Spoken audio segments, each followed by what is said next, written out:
But we've seen this coming for a long, long, long time. But the scenes we've seen are shocking. Now, does Israel have a right to defend itself? Absolutely. 110%. Israel, like any other nation, has the right to defend itself. Of course. But you must also say then, that surely Palestinians have the right to defend themselves. I've seen a bizarre thing. I mean, there's a lot of ignorance in the world, especially in America, about this. I had a very well-known American commentator contact me and say, Jim, this would all be over if the Palestinians would go back home. Just let that sink in for a wee minute. The Palestinians, they should just go back to where they came from.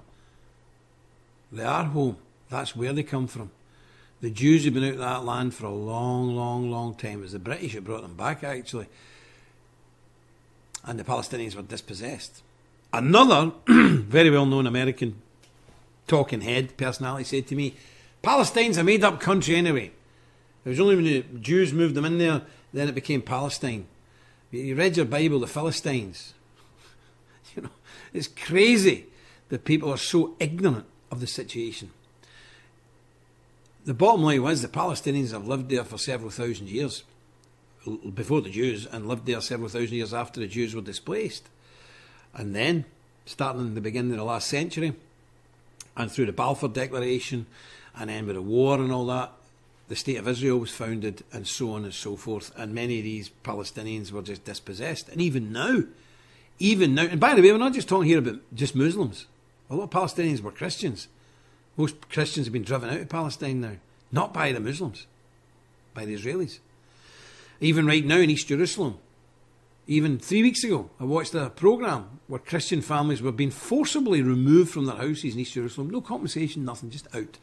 Anyway, after the carry on 1948 war, there was a scorched earth policy. It was very effective, don't get me wrong.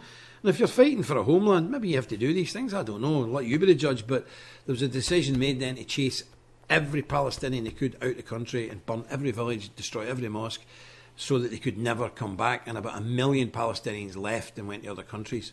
And the remnant that were left there is what we see now. And of course, these fanatical Muslim, these fanatical Jews, the Orthodox ones, are going in and setting up illegal towns and villages on Palestinian land, which is in short supply. So that's all been happening. I'm sure you've seen it all.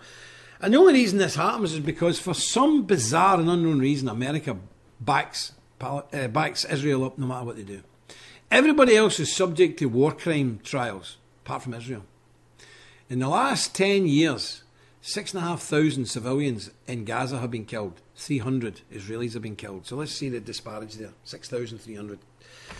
And that's what's been going on.